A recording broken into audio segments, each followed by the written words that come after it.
ঠিক আছে, একদম তৃণমূলে মারবে। আমরা কিন্তু ভোট দেখবো, ভোটের ছাপ্পাটা দেখবো, ওরা কোথায় কি পড়ছে না পড়ছে, কারণ খোলার টাইমে ঠিক বুঝতে পারবো। কারণ দেখো আমরা রাস্তা অব্দি টেনে দিয়ে গেছি, ঠিক আছে। अरे आप लोग अगर वोट दीजिएगा हम लोग और कुछ कर सकते हैं। बिहार में तो इलेक्शन किया, ঠিক আছে, 10,000 रुपया दिया। সকাল সকাল গিয়ে ভোটটা দিয়ে দেবে। ভোটের নাম এখানে নাম উঠে গেছে সবার, ঠিক আছে, একদম তৃণমূলে মারবে। আমরা কিন্তু তিনজন ইতিমধ্যে গ্রেফতার হয়েছেন সন্ত্রাস করার জন্য। একজন বড় মাপের নেতা গতকাল দত্তাবাদ সল্টলেক বিধাননগর এলাকার এক নেতা তৃণমূলের গ্রেফতার হয়েছেন। 10 দিনের জেল হেফাজত দেওয়া হয়েছে। তবুও তৃণমূলের বিন্দু মাত্র হুঁশ নেই। মানুষদের ভয় দেখানো অব্যাহত।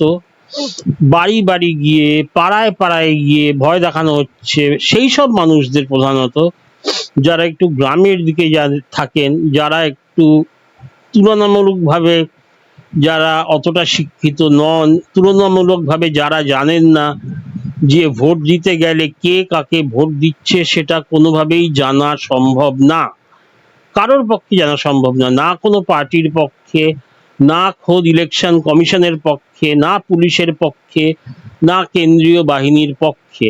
যেই জায়গাটিতে গিয়ে লোকেরা ইভিএমটা টেপেন সেই জায়গাটিতে কোনো ক্যামেরা নেই, কোনো অ্যাঙ্গেলে কোনো ক্যামেরা নেই।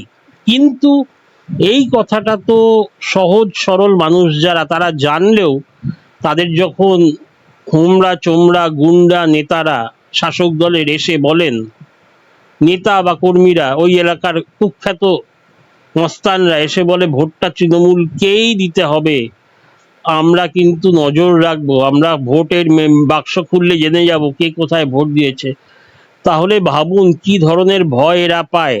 আপনি তবুও তো জানি পুলিশের কাছে যেতে পারবো, আদালতে যেতে পারবো, প্রেসে যেতে পারবো, প্রতিবাদ করতে পারবো, আমরা আমাদের অধিকার জানি। কিন্তু এই মানুষগুলো যারা খেটে খাচ্ছে সারাক্ষণ, যারা জানে যে শাসক পার্টির নেতাদের কর্মীদের সঙ্গে কিছু বললেই, মানে তাদের বিরুদ্ধে কিছু বললেই বিপদ চলে আসবে ভয়ঙ্কর, তারা কোন সাহসে খোলা মনে নিজেদের ভোট দেবে? এ কেমন গণতন্ত্র চলছে আমি বুঝছি না। পশ্চিমবাংলায় তো মানে যা ইচ্ছা করছে এই তৃণমূল পার্টি।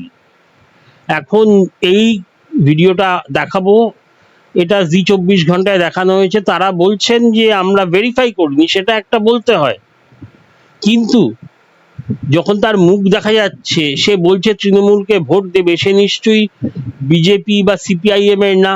যদি তাই হয় তাহলে তো ওই এলাকায় তৃণমূলের সবচেয়ে প্রভাব বেশি, ওখানে তো বারবার জিতে আসছেন খালেক মোল্লা, 3বারের বিধায়ক বোধহয়। তো ওখানে বিরোধী পার্টির লোকেরা যদি তৃণমূল সেজে বাড়ি বাড়ি ভয় দেখায়, আগে তো মারধর খাবে তৃণমূলের ওখানকার কর্মীদের কাছে, তারপরে পুরো প্রেসের সামনে ফাঁস হয়ে যাবে, আর তাতে তাদের বদনাম হবে যে তৃণমূলকে কালিমা লিপ্ত করছে। তাহলে নিশ্চয়ই বিরোধীরা এটা করেনি। যদিও ভিডিওটা ভেরিফাই করা হয়নি, কিন্তু এটা দিনের আলোর মতো পরিষ্কার কারা করছে। এবং লোকটি যখন একদম ক্যামেরার সামনেই বলছে যে সকাল সকাল ভোট দিতে হবে, তৃণমূলকে ভোট দিতে হবে, উল্টো দিকে যখন খালেক মোল্লাকে জি24 ঘন্টা ফোনে ধরলো, জিজ্ঞেস করলেন, যথারীতি উনি বললেন না এরকম মিথ্যে কথা, বিজেপির অপপ্রচার। কিন্তু উনি বোধহয় টিভিটা চালাননি। ওই একই সময় যখন ওনাকে জিজ্ঞেস করা হচ্ছে এই বিষয়ে, যে হুমকি দেওয়া হচ্ছে তৃণমূলকেই ভোটটা দাও, সেই একই সময় ভিডিওটাও দেখানো হচ্ছে, ওই হুমকির ভিডিওটাও ওটা বোধহয় উনি দেখেননি। আর যদি দেখে থাকেন তাহলে কিভাবে ডিনাই করেন? কেন যে হুমকিটা দিচ্ছে তার মুখটা তো স্পষ্ট দেখা যাচ্ছে। এবারে নিশ্চয়ই একে ধরবে, কেন ইলেকশন কমিশন এবারে খুব কড়া মনোভাব নিয়েছে, বিভিন্ন প্রান্তে 3-4 জনকে ধরেছে, 2-3 জনের জামিন হয়ে গেছিল। কিন্তু গতকাল যে বড় মাপের তৃণমূল নেতা যিনি বক্তৃতা দিচ্ছিলেন, যে সিসিটিভিতে দেখে নেব, অ্যাপে দেখে নেব, তাকে ধরে 10 দিনের জেল হয়েছে। বোধহয় এই লোকটারও হবে। কিন্তু আমি আগে একটা ভিডিওতে বলেছিলাম যে এটা তাহলে ভাবুন, ভিডিওতে তো কয়েকটা জায়গার ব্যাপার ধরা পড়ে, এটা কত হাজার হাজার গ্রাম এরকম চলছে। তাহলে যে ভোটটা হবে সেটা কি পুরোপুরি সুষ্ঠু ভোট, ফ্রি অ্যান্ড ফেয়ার, মানে নিজের ইচ্ছায় ভোট দেওয়া, না আতঙ্কের মধ্যে, সন্ত্রাসের মধ্যে ভোট? এই প্রশ্নটা তো উঠছেই। আর তৃণমূল যে এত উন্নয়নের পাঁচালি বাজাচ্ছে সেই গত 2 মাস 3 মাস ধরে, বলছে এত কিছু করে দিয়েছি, তাহলে এই ভয়টা কেন? নিজেদের হেরে যাওয়ার ভয়, আর সেই ভয় থেকে লোকজনকে দেখানো হচ্ছে ভয় কেন? আমি যদি কাজ করে থাকি তাহলে তো আমার একটুও ভয় পাওয়ার দরকার নেই। যাক বিরোধীরা যতজন এসে ভোট দিতে বলুক, লোক তো আমাকেই ভোট দেবে, কারণ আমাকে পেয়েছে 5টা বছর, নাকি 5 বছর কিছুই করেনি। এখন যেন তেন প্রকারেণ ক্ষমতা ধরে রাখতে হবে বা ফিরে আসতে হবে।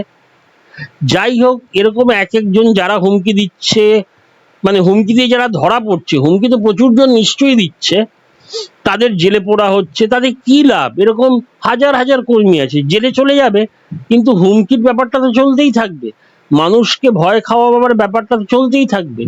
আর 75-80% ভোটাররা তো এই সহজ সরল গ্রামের, প্রান্তিক গ্রামের মানুষ। তা এই ব্যাপারটা থামাবে কিভাবে কমিশন?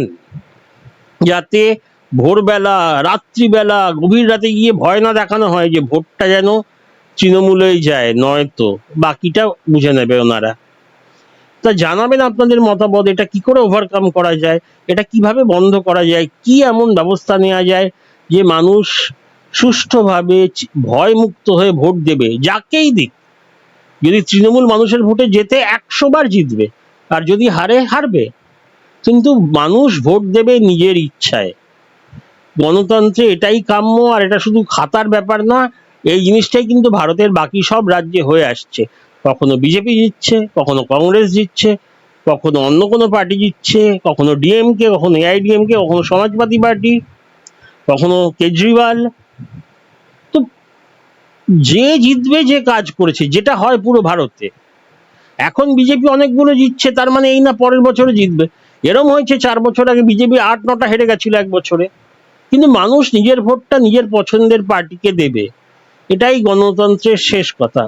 এখানেই থামছি। জানাবেন মতামত, সাবস্ক্রাইব করবেন ভালো লাগলে। জয় হিন্দ, জয় শ্রীরাম।